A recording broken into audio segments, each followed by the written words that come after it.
I'm telling you, she's the funniest thing. And one time we decided we'd scare her. And Uncle Calvin and them would bring things up there, like rubber hose. We never seen rubber hose. We didn't know what it was. We didn't know what they used it for. But they'd bring it once in a while, and they'd bring different things that we weren't used to. And so when we'd come in, if we had no mule, if we was coming down the lane with our boyfriends, he'd go and wake my daddy up. And he'd get up. Look, we'd be standing there, get in this house. Well, we'd get in the house. But if old Bob didn't see us and go to snorting and wake my daddy up, we'd sit around on them bales of cotton and visit and talk. And there, I didn't have no boyfriend that night. And Ruby had off the rimmer. He just begging Ruby to marry him. Ruby, why don't you like me? Ruby, why don't you? And I'd listen. And she'd say, no, I don't want to marry. I'm too young to marry. So me and Darge, we took that old rubber hose and we run it through the window.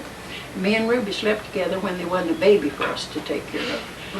And so we run that old rubber hose through the window and under her pillow. And brought it around where I could talk to her. And I said, Ruby, why don't you marry me? Yeah!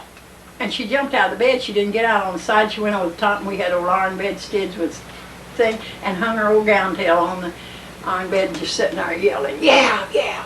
Doesn't matter. Here come Mama in there with the lamp. We didn't have no electricity. And Papa come in, what's wrong, what's wrong? She said she heard something under the pillow.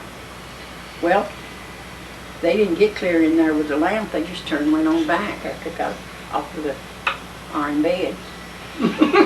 And so I stuck that under the cover. I didn't get up. After she got back and I heard her sort of,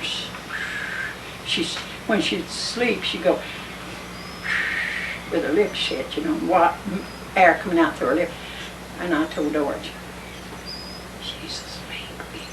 She said, say that again. I said, Ruby, why don't you marry me? I love you. Out of that bed she come again, a-screaming and a-screaming and a-running. And she was aiming to go in the middle room door and she run out on the front porch. And Papa and Mama got up again and they searched the room. They found our inner tube. I'm telling you. Did you get in trouble? Yeah, Papa told us. He talked to us, said that's something we shouldn't have done, this and that. And if we did it again, it's going to tan our hides. And we knowed well and good what he meant.